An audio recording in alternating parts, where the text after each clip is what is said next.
Il y a de très bons Christmas specials et d'autres très mauvais. Certains vont devenir cultes et d'autres vont hanter vos cauchemars. Et puis, il y a le Christmas special de Pee-wee's Playhouse. Je dédie cet épisode à tous ceux qui ont été traumatisés par Téléchat.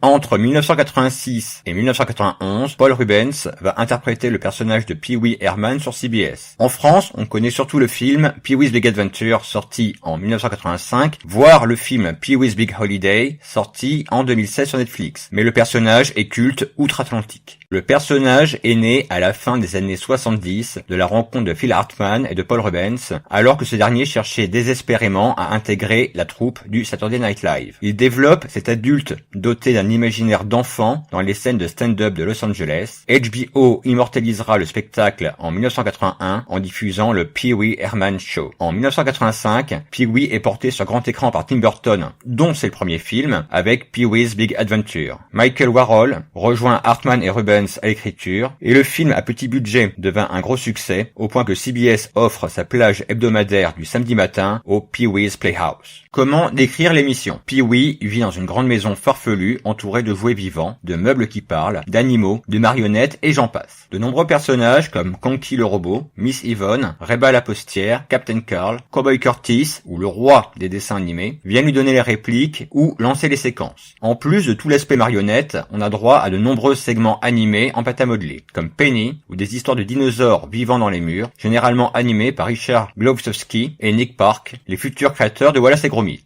L'épisode se termine généralement avec un souhait que Jambi le génie va exaucer. La série durera jusqu'en 1991 et remportera pas moins de 22 Emmy Awards. Elle donnera même lieu à un second film, Big Top Pee-wee, en 1988. En 1991, peu après l'arrêt de la série, un scandale sexuel va disgracier Paul Rubens et enterrer le personnage. Ce dernier se fait arrêter dans un cinéma porno alors qu'il se masturbait devant un film pour adultes, chose interdite aux États-Unis. En 2004, nouveau scandale. Paul Rubens est accusé de détention de photographie pédophile. Même si un non-lieu est prononcé, ce sera un coup de grâce pour l'acteur. Jusqu'en 2016, où Netflix diffusera Pee-wee's Big Holiday, qui va ressusciter le personnage. Le 21 décembre 1988 sortira un épisode double, le Pee-wee's Playhouse Christmas Specials. Et comment dire, c'est du Pee-wee. En gros, il faut se placer du point de vue d'un gamin qui veut faire un Christmas Special et donc doit caser plein de trucs dedans, en vrac, parce que ça doit figurer dans un épisode de Noël. On ouvre avec un chant de Noël écrit pour l'émission, interprété par les chœurs de la marine américaine, mais qui dérive très vite en numéro de musical. On a énormément de guests, comme Whoopi Goldberg, Oprah Winfrey, Magic Johnson, Little Richard, Cher, Grace Jones,